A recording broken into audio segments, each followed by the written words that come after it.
Monique Olivier, ex-épouse du tueur en série Michel Fourniret, a été placée en garde à vue ce matin. Oui, alors c'est effectivement Monique Olivier a été placée en garde à vue. C'est la continuité d'une enquête qui remonte à 1997.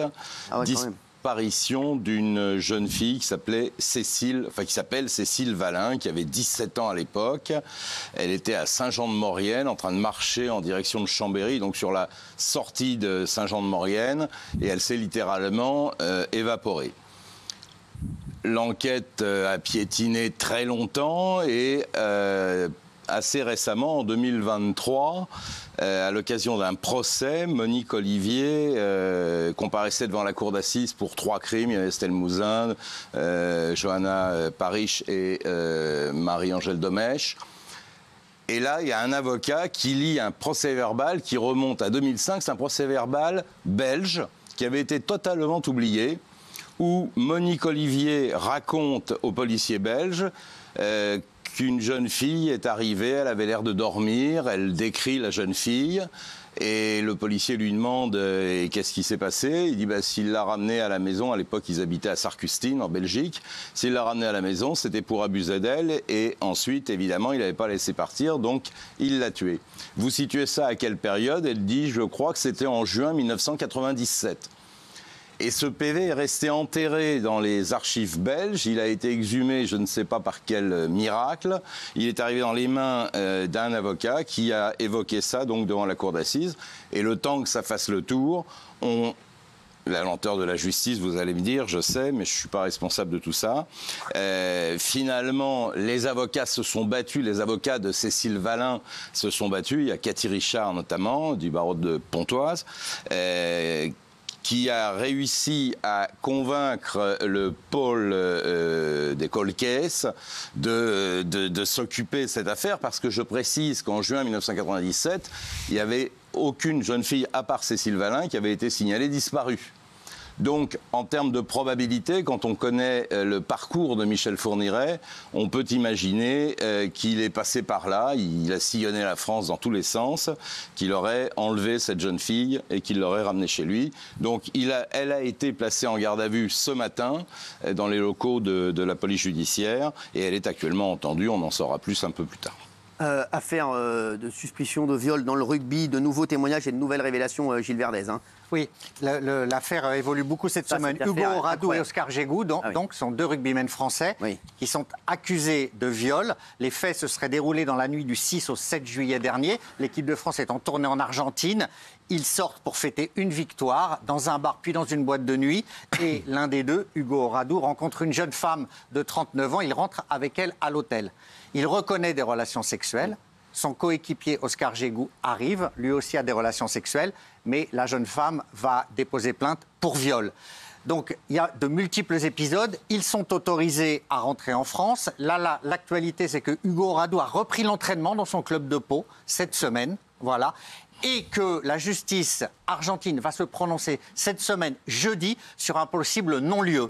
Elle décrit des faits terribles, elle dit qu'elle a été blessée, elle est parfois contredite par les images de vidéosurveillance de l'hôtel qui la suivent jusqu'au taxi. C'est ça, donc l'enquête, donc attention. Voilà, et également par des messages audio échangés avec sa meilleure amie, où elle raconte les scènes sexuelles sur un ton un peu léger, avant de dramatiser sur les conseils de son amie au fil de la journée. Donc du coup, la justice argentine, pas moi, mais le procureur argentin a dit « J'ai relevé des contradictions ». Beaucoup de déclarations qui ne sont pas cohérentes dans son témoignage. Voilà. Donc, première réponse judiciaire jeudi, y aura-t-il un non-lieu ou pas en Argentine? Au procès Mazan suit son cours, on rappelle. Voilà, Gisèle Pellicot, droguée pendant près de 11 ans par son mari, qui l'a livré à des prédateurs sur Internet. Apparemment, il n'est pas venu au tribunal. Non, alors déjà, depuis hier, il devait être entendu hier après-midi par la cour criminelle. Et il est resté dans sa cellule de la maison d'arrêt. Il souffrait de maux de ventre, de problèmes intestinaux, a priori.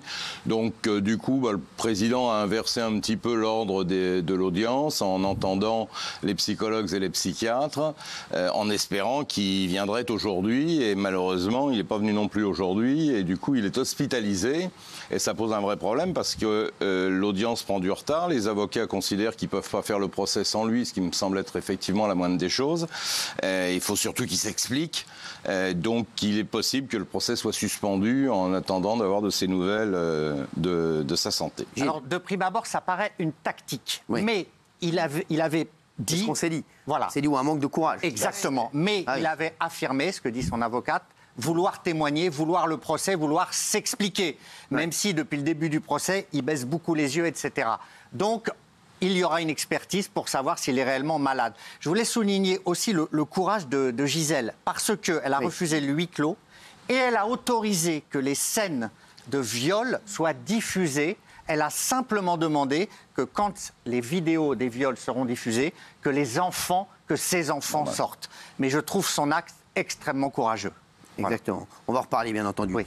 Avant de recevoir Rachel, cette maman qui a vu sa fillette de 3 ans violentée par sa maîtresse. On a tous vu ces images. Elle sera avec nous dans un instant avec son avocate. Juste, dernier dossier avant ça. Une femme violemment agressée lors d'un vol de voiture. C'était à Paris, dans le 17e, dans un parking souterrain. Écoutez bien et faites attention parce que écoutez ce qui s'est passé. C'est une histoire complètement folle. Ça s'est passé vendredi matin, donc en fin de semaine dernière. 8h du matin, une jeune femme de 53 ans quitte son domicile du 17e pour aller récupérer sa voiture dans le parking qui est situé à une centaine de mètres. Et au moment où elle va pour monter dans son véhicule, elle est agressée par un homme ganté qui a un cutter à la main. Il lui met 3 coups de cutter, il lui assène 3 coups de cutter. Il la charge, il lui arrache les clés, il la charge dans la voiture. Il sort du parking, il roule comme un dingue, il fait une centaine de mètres et là il tamponne un taxi. Il se sauve, il prend la fuite. Le chauffeur de taxi le prend en chasse parce qu'il voulait faire un constat. Et coup de chance pour tout le monde d'ailleurs, le voleur qui est au volant c'est un gros SUV, c'est un Q8 Audi, rentre dans l'impasse Villa-Monceau qui est un cul-de-sac. Et du coup le taxi est derrière, le Q8 ne peut plus faire marche arrière. Là, le voleur sort, le chauffeur de taxi, il y a une discussion entre les deux hommes. Il constate qu'il n'y a pas grand-chose sur les véhicules. Et d'ailleurs, le chauffeur de taxi était sur le point de lâcher l'affaire. Et à ce moment-là, il entend des cris qui proviennent de l'intérieur du Q8. Et il voit une femme qui sort le visage totalement ensanglanté. Là, le voleur se sauve en courant. Le chauffeur de taxi, voyant qu'il y a du monde autour pour s'occuper de cette femme blessée, prend en chasse en courant le voleur et il n'arrivera pas à le rattraper. Et entre-temps, cette femme qui est médecin, donc anesthésiste, a été sauvée de justesse parce qu'elle saignait énormément. Et il y a coup de chance, une pharmacienne qui était juste à côté, qui a pu lui prodiguer les premiers secours en attendant que les pompiers arrivent sur place. Faites très attention dans les parkings souterrains. Et on est dans Gilles Verdez. Oui, elle a été blessée à la carotide et elle aurait pu mourir, c'est un miracle. Alors, soit il y avait un contentieux, mais a priori non. Ce serait la thèse peut-être du carjacking, il aurait voulu voler la voiture, mais pour le moment c'est assez mystérieux. Et effectivement, Cyril, il n'y a pas de rapport, mais il y a eu un drame dans un parking à Metz récemment. En ce moment, il faut faire très attention. Voilà, très attention pour les femmes notamment. Dans les parkings souterrains, il y a des gens qui rôdent. On va passer maintenant à cette vidéo insoutenable d'une petite fille de 3 ans en train de se faire violenter par sa maîtresse.